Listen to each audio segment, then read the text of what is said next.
Also happening as we speak, the House is voting on President Biden's nearly $2 trillion COVID relief package. It includes $1,400 stimulus checks, direct aid to small businesses, funding for schools, and Monday is March 1st, the month when millions of Americans were set to lose unemployment benefits if another COVID relief package was not passed. Joining me now to talk about the package and how the House is faring on the floor tonight is San Diego Congresswoman Sara Jacobs. Thank you for joining us. Of course, happy to be here with you. Well, I know this is a busy time. This is happening right now as we speak. So the question on every San Diegan's mind tonight is how quickly could they get this relief, and who will it go to if you wrap it up tonight?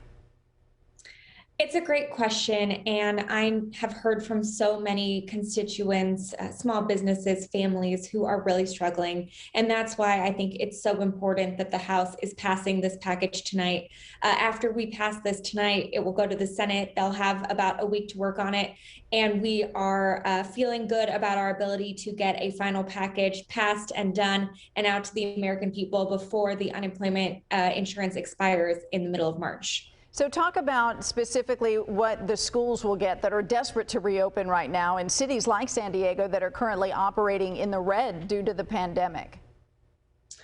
Yes, so one of the most exciting parts of this bill is that there's funding directly for schools in order to help them safely reopen, $130 billion.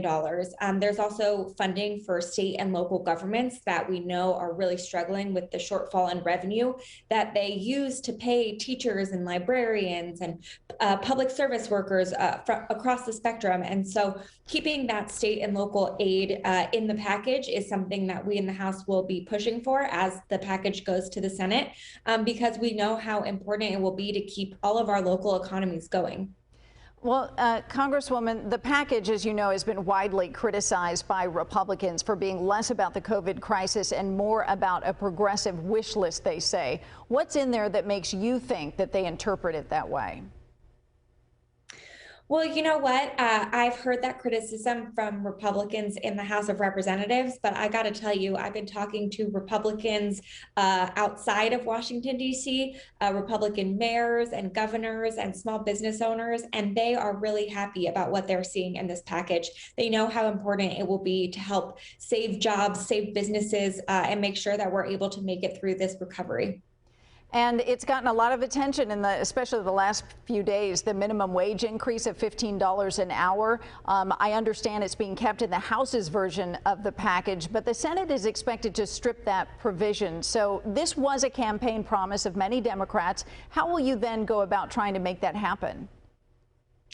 Look, the House is committed to having a $15 minimum wage as part of any equitable recovery. We know how important it is for COVID relief and recovery for us to be able to do that. So we're keeping it in this package. We're going to push the Senate to get it done. And if we need to get it done other ways, we will. But we are very committed to making sure that every worker in America gets paid a living wage. And really quickly, where are you with the bill right now as we speak?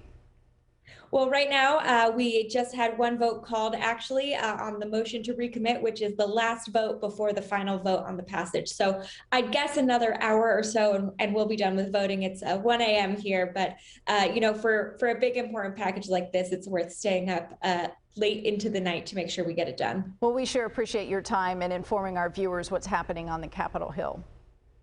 Of course. All right, Congresswoman Sara Jacobs, thank you so much. 53rd District.